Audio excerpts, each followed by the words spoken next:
नमस्कार दोस्तों, मेरा नाम है विदेश कुमार और स्वागत है आप सभी का एक बार फिर से हमारे इस चैनल आंगन एकेडमी में।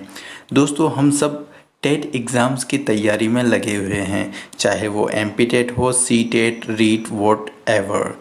तो फ्रेंड्स, हमारी ये जो एग्ज़ाम है ये रिलेटेड है एजुकेशन से। सो डेफिनेटली इस एग्ज़ाम में उन कानूनों के बारे में भी पूछा जा सकता है जो एजुकेशन से रिलेटेड हैं। तो फ्रेंड्स, आज के इस वीडियो में मैं ऐसे ही एक कानून को लेके आया हूँ और वो है RTE यानी राइट टू एजुकेशन, निःशुल्क एवं अनिवार्य शिक्षा अधिकार अधिनियम 2009 के बारे में। दोस्तों, आज के इस वीडियो में मैंने इस कानून को टॉप 26 क्वेश्चन में समेट लिया है और वो इतने इम्पोर्टेंट क्वेश्चन है कि इनसे रिलेटेड कोई भी क्वेश्चन एग्ज़ाम में इस वीडियो से बाहर नहीं जाएगा। तो चलिए, without wasting any time, let's get started. तो फ्रेंड्स, आज का हमारा पहला क्वेश्चन है, संविधान के किस अनुच्छेद में शिक्षा को मौलिक अधिकार का दर्जा दिया गया है? सो इसका आंसर है अनुच्छेद 21A के द्वारा, यानी संविधान का जो आर्टिकल 21 है, 21A, उसमें शिक्षा को मौलिक अधिकार का दर्जा दिया गया है। क्वेश्चन नंबर 2 इज़, किस संविधान संशोधन में शिक्षा को मौलिक अधिकार बनाया गया? Very most important questions. तो इसका आंसर है 86, यानी संविधान का जो 86वां संशोधन किया गया था उसमें शिक्षा को मौलिक अधिकार का दर्जा दिया गया था। चलिए, क्वेश्चन नंबर 3 है, RTE देश में कब से लागू हुआ? Very very very very most important question, ये डेट आपको याद रखनी ही है, ये पूछा जा चुका है। 1 अप्रैल 2010 से RTE को लागू कर दिया गया था हमारे देश में। क्वेश्चन नंबर 4, कक्षा 8 तक किसी भी बालक या बालिका को फेल न किए जाने का प्रावधान किस में है? तो इसका आंसर है RTE 2009 में ही यह प्रावधान किया गया था। Next question is that, RTE 2009 में बालकों को दंड संबंधी क्या अधिकार प्राप्त हैं? ठीक है, सो इसका आंसर है किसी भी बालक या बालिका को शारीरिक दंड नहीं दिया जा सकता है, न ही उसका मानसिक उत्पीड़न किया जा सकता है, यानी किसी बालक को पीटना अब अलाउड नहीं है और साथ ही उसका मेंटल हैरेसमेंट भी नहीं किया जा सकता है। नेक्स्ट क्वेश्चन है, एक बालक के घर से उसके प्राथमिक विद्यालय की दूरी कितनी होनी चाहिए? ये भी वेरी मोस्ट इम्पोर्टेंट है, ये भी पूछा जा चुका है, याद रखिएगा। 1 किलोमीटर, यानी एक जो बच्चा है उसके घर से उसके गवर्नमेंट प्राइमरी स्कूल की दूरी केवल 1 किलोमीटर होनी चाहिए, यानी गवर्नमेंट को ऐसी व्यवस्था करनी है कि बालकों को अधिक से अधिक दूर न जाना पड़े पढ़ने के लिए। नेक्स्ट क्वेश्चन है, एक बालक के घर से उसके उच्च प्राथमिक विद्यालय यानी मिडिल स्कूल की बात हो रही है की दूरी कितनी होनी चाहिए? तो वो है 3 किलोमीटर्स, यानी प्राथमिक विद्यालय 1 किलोमीटर और उच्च प्राथमिक विद्यालय 3 किलोमीटर। हमारा अगला क्वेश्चन है, RTE 2009 के अनुसार शिक्षक शिक्षार्थी अनुपात क्या निर्धारित किया गया है? यानी कितने स्टूडेंट पर एक टीचर होना चाहिए? तो इसका अनुपात रखा गया है 30 बच्चों पर एक टीचर होना चाहिए। नेक्स्ट क्वेश्चन है, किस कानून में स्कूलों में कैपिटेशन फ़ी को पूरी तरह से प्रतिबंधित कर दिया गया है? कैपिटेशन फ़ी यानी जब बच्चों को गवर्नमेंट स्कूल में एडमिशन करवाने जाते हैं फर्स्ट टाइम जो फ़ीस ली जाती है उसको प्रतिबंधित कर दिया गया था और वो भी RTE 2009 के अंतर्गत ही किया गया था।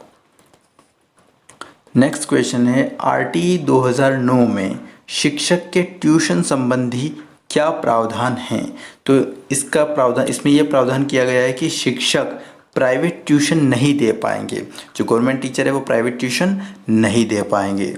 नेक्स्ट क्वेश्चन है, शिक्षकों को कौन कौन से गैर शैक्षिक कार्य दिए गए हैं? यानी वो कौन से ऐसे कार्य हैं जो शिक्षक को RTE में दिए गए हैं लेकिन वो स्कूल से रिलेटेड नहीं है, शिक्षा से रिलेटेड नहीं है? तो उसमें पहला है जनगणना, दूसरा है प्राकृतिक विपदा और तीसरा है आम चुनाव। यानी जब जनगणना करनी होगी तब टीचर्स की ड्यूटी लगाई जाएगी।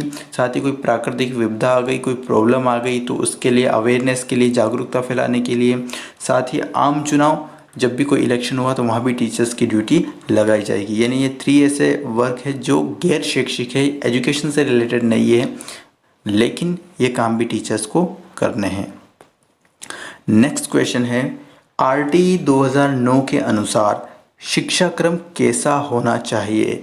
तो इसके अनुसार शिक्षा क्रम बाल केंद्रित होना चाहिए।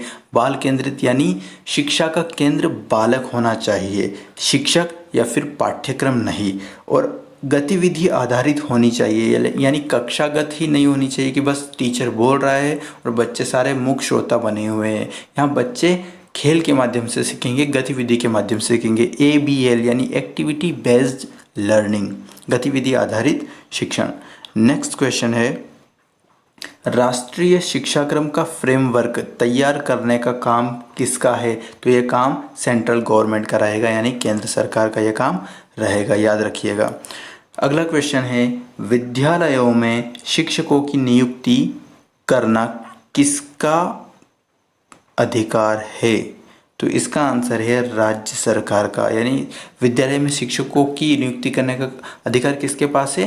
राज्य सरकार के पास। यही रीज़न है कि MP की गवर्नमेंट MP टेट लेके आती है, राजस्थान की गवर्नमेंट रीट लेके आती है, उनको शिक्षकों की नियुक्ति करनी है। ये अधिकार किसके पास है? राज्य सरकार के पास, कि अपने राज्य में जो सरकारी स्कूल हैं उनमें शिक्षकों की नियुक्ति करें। नेक्स्ट क्वेश्चन है, कैपिटेशन फ़ी को लेकर क्या दंड विधान है? यानी ऐसा कौन सा दंड विधान किया गया है जो कैपिटेशन फ़ी से रिलेटेड है इस 2009 जो हमारा कानून है ये RT। तो इसमें यह प्रावधान किया गया है कि यदि किसी शासकीय विद्यालय में कैपिटेशन फ़ी ली जाती है तो चयनित व्यक्ति पर फीस का 10 गुना जुर्माना लगेगा। देखिए कितना कड़ा दंड विधान रखा गया है कि मान लीजिए अगर किसी गवर्नमेंट स्कूल के प्रधानाध्यापक ने या प्राचार्य ने कैपिटेशन फ़ी ले ली एडमिशन के टाइम, तो उसको उस कैपिटेशन फ़ी का 10 गुना रिटर्न करना पड़ेगा, 10 गुना जुर्माना भरना पड़ेगा। नेक्स्ट क्वेश्चन है, RT 2009 राज्यसभा द्वारा कब पारित किया गया? Very most important question, very most. तो इसकी डेट है 20 जुलाई 2009 को इसे राज्यसभा से पारित कर दिया गया था। नेक्स्ट क्वेश्चन है, RT 2009 लोकसभा द्वारा कब पारित किया गया? ये भी इम्पोर्टेंट है। तो लोकसभा द्वारा ये 4 अगस्त 2009 को पारित किया गया। अब तक हमने 3 डेट को पढ़ चुके हैं और वो तीनों आपको याद रखना ज़रूरी है। एक तो ये कि 20 जुलाई 2009 को ये राज्यसभा से पारित हुआ, 4 अगस्त 2009 को ये लोकसभा से पारित हुआ और 1 अप्रैल 2010 से ये पूरे देश में लागू कर दिया गया था। चलिए हमारा नेक्स्ट क्वेश्चन है, प्रधानमंत्री मनमोहन सिंह जी के संबोधन से अस्तित्व में आने वाला प्रथम अधिनियम कौन सा है? तो वो अधिनियम है निःशुल्क एवं अनिवार्य शिक्षा अधिकार अधिनियम 2009 यानी RT। उस टाइम पे हमारे कंट्री के जो प्राइम मिनिस्टर थे वो मनमोहन सिंह जी थे और इनके संबोधन से ये जो कानून है ये अस्तित्व में आया था। हमारा नेक्स्ट क्वेश्चन है, भारतीय संविधान में RT 2009 कहाँ वर्णित है? सो इसका आंसर है ये भारतीय संविधान के भाग 3 के अनुच्छेद 21A में वर्णित है। नेक्स्ट क्वेश्चन है, प्राथमिक शिक्षा में शिक्षा का माध्यम होगा? तो इसका आंसर है मातृभाषा। ये भी इम्पोर्टेंट क्वेश्चन है, मातृभाषा में शिक्षा बच्चों को दी जाएगी। नेक्स्ट क्वेश्चन है, कितने बालकों पर शिक्षक सहित एक प्रधानाध्यापक का प्रावधान है? यानी पहले हमने देखा था कि 30 बच्चों पर एक टीचर होना चाहिए, तो यहाँ 100 से अधिक अगर बच्चे हैं तो टीचर तो होंगे ही, साथ उन पर एक हेडमास्टर भी होना अनिवार्य है। चलिए अगला क्वेश्चन देखते हैं। नेक्स्ट क्वेश्चन है, न्यूनतम कार्य दिवस, यानी जो स्कूल्स हैं, अब पूरे साल में दिन होते 365, लेकिन स्कूल में कितने दिन तक काम करना रहता है, कार्य दिवस कितने हैं, वर्किंग डे? तो प्राथमिक स्तर पर ये 200 दिन का लक्ष्य दिया गया है और उच्च प्राथमिक स्तर यानी मिडिल स्कूल पर 220 दिन, यानी 20 दिन यहाँ पर ज़्यादा है। आगे हम बात करें, नेक्स्ट क्वेश्चन है, शैक्षिक घंटे यानी स्कूलों में शैक्षिक घंटे कितने काम करना है, कितने घंटे तक काम करना है। तो प्राथमिक स्तर पे जो शिक्षक हैं उन्हें एक साल में 800 घंटे काम करना रहता है और वहीं उच्च प्राथमिक स्तर पर 1000 घंटे काम करना रहता है, यानी 200 घंटे यहाँ पर भी ज़्यादा है। शिक्षक के सप्ताह में न्यूनतम शैक्षिक घंटे कितने होने चाहिए, यानी एक शिक्षक को एक सप्ताह में कितने घंटे तक स्कूल में सेवा देनी है। तो वो है 45 आवर्स यानी 45 घंटे। अगला क्वेश्चन है RT 2009 दिव्यांग बच्चों की निःशुल्क शिक्षा के अधिकारों को सुनिश्चित करता है। तो उनकी एज लिमिट क्या है, तो वो है 6 से 18 वर्ष। यानी हमने देखा था कि जो RT 2009 है वो 6 से 14 वर्ष के सभी बच्चों को निःशुल्क और अनिवार्य शिक्षा दिलाने के लिए प्रतिबद्ध है। लेकिन वहीं अगर बच्चा हैंडीकैप है तो वो उसको 4 साल ज़्यादा दिए गए हैं, यानी वो 6 से 14 नहीं बल्कि 6 से 18 वर्ष तक उसे निःशुल्क शिक्षा दी जाएगी। ये बहुत इंपॉर्टेंट क्वेश्चन है क्योंकि हमेशा बच्चे यही सोचेंगे कि 6 से 14 का लिख रखा है तो हमेशा ऑप्शन में जहाँ भी उनको 6 to 14 दिखा वो उसी को राइट कर देंगे। बट नहीं, अगर बात हैंडीकैप की जा रही है, दिव्यांग बच्चों की बात की जा रही है तो वहाँ 6 से 18 वर्ष तक आएगा, याद रखिएगा, बहुत ही इंपॉर्टेंट है। आज का हमारा लास्ट क्वेश्चन है RT 2009 की कौन सी धारा राज्य सरकार को नियम बनाने की शक्ति देती है।